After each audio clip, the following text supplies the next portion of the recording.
All right, 6 days from now, we may see a government shutdown. Yeah. I know they keep saying this in the mainstream media like it's a bad thing. They're like, oh no, it might be a federal government shutdown when all of the other, like it basically runs normally to you, but they're federal employees that don't, like all of the IRS agents and all of the, oh no, what are we going to do without these people affecting our lives? That sounds awesome, first of all.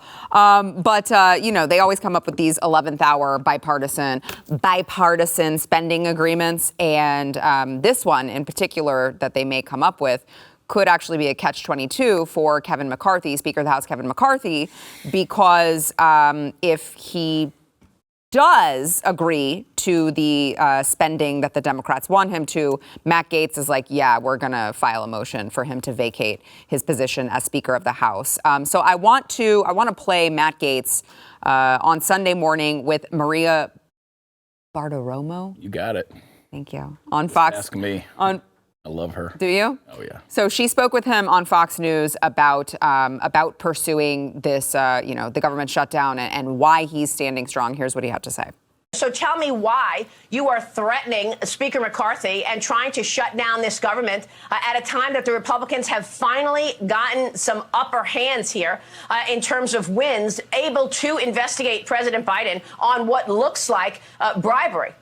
Yeah, we don't put our pencils down in the investigation of President Biden during a shutdown, so the premise is false. Second, if Kevin McCarthy was actually serious about pursuing the Bidens, he would have sent Hunter Biden a subpoena by now. That's how you know this is sort of failure theater that you're observing. During the first year of Democrat control of the Congress, they brought in Donald Trump Jr. 3 times over a nothing burger. And so we seem to be fundamentally unserious in our oversight. But what is serious is the fact that we are spending more than $7 trillion a year, bringing in around $5 trillion a year. And I want to fund the government. I'm not pro-shutdown, but the way to fund the government is not the same way we've been doing it since the mid-90s, where it's one up or down vote on the entire government all at once. We should have separate single subject spending bills. Kevin McCarthy promised that in January. He is in breach of that promise.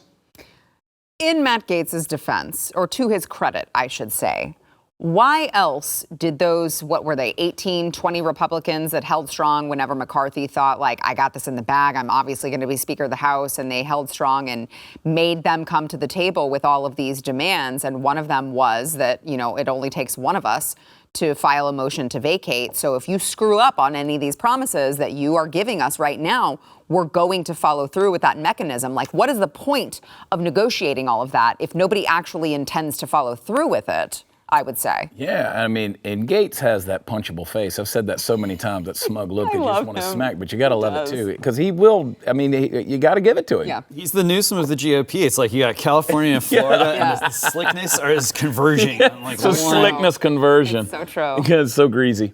But, you're right. You got to commend him. I mean, he's been the one who's consistently at least used the rhetoric to try to hold Kevin McCarthy accountable, and I hope they do. Because again, we know McCarthy's part of the uniparty. It's all one big wrestling match there.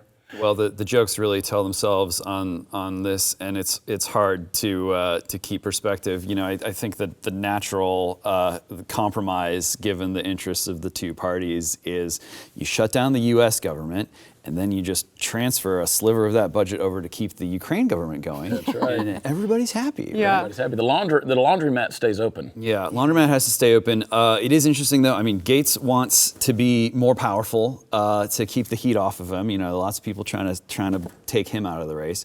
The Republicans want to make sure that they're not sort of boxed out with McCarthy becoming their figurehead, and then the Dems actually want to make sure that Biden's status remains a question mark going forward. So it's all musical chairs, and I think Kevin McCarthy, California Republican, can't be long for this world, right?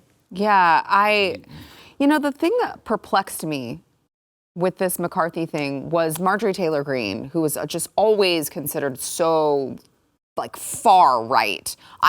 I think she's a lovely person. I know her, but in the media, as her votes go, she's considered so far right.